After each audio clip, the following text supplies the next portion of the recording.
আলহামদুলিল্লাহ, রমজান মাসটা হচ্ছে ফরজ ইবাদতের মাস আর সবচেয়ে নফল ইবাদতের মাস হচ্ছেন শাবান মাস। এখন কিন্তু শাবান মাস চলছে।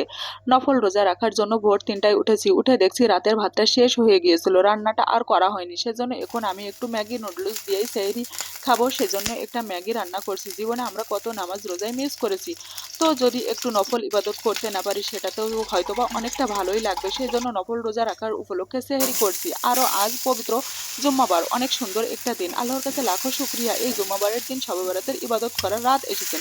সেহরি টাইমে আমাদের এলাকাতে আবার মসজিদে ডাকতেছেন, বেশ ভালোই লাগলো। তো সবাই এই শাবান মাসে কিন্তু নফল নামাজ রোজা রাখতে পারেন, নবীজির সুন্নতটাও আদায় করতে পারি আমরা, এটাই আমাদের জন্য অনেক বড় একটা ফজিলতের দিন। এই দুদিনের দুনিয়ায় কতদিন বা আর বাঁচবো, নিঃশ্বাসের কোনো বিশ্বাস নাই, সেজন্য সবসময় প্রস্তুতি থাকতে হবে কখন যেন আল্লাহর ডাক এসে যাই। আসুন আমরা সবাই ৫ ওয়াক্ত নামাজ ও রোজা রাখার চেষ্টা করি, সাথে কোরআন তেলাওয়াত করি, মনটাকেও সতেজ ফ্রেশ রাখার চেষ্টা করি। সব রকমের সবজির সিজন হচ্ছে শীতের সময়, আর সব রকমের গুনাহ মাপের সময় হচ্ছেন শাবান ও রমজান মাস। তো কেন আমরা এটা মিস করব? আলহামদুলিল্লাহ, আবারও নতুন শাবান মাস পেলাম। জানি না সামনে রমজান মাস পর্যন্ত বেঁচে থাকবো কিনা, তো সবাই দোয়া করবেন আল্লাহ যেন এই সুন্দর পৃথিবীতে আরো কিছুদিন নেক হায়াত বাড়িয়ে দেন। প্রত্যেকের জন্য দোয়া রইল, বিশেষ করে প্রবাসী মানুষদের জন্য অনেক দোয়া রইল। আল্লাহ যেন সহির সালামতে রাখেন, আমিন।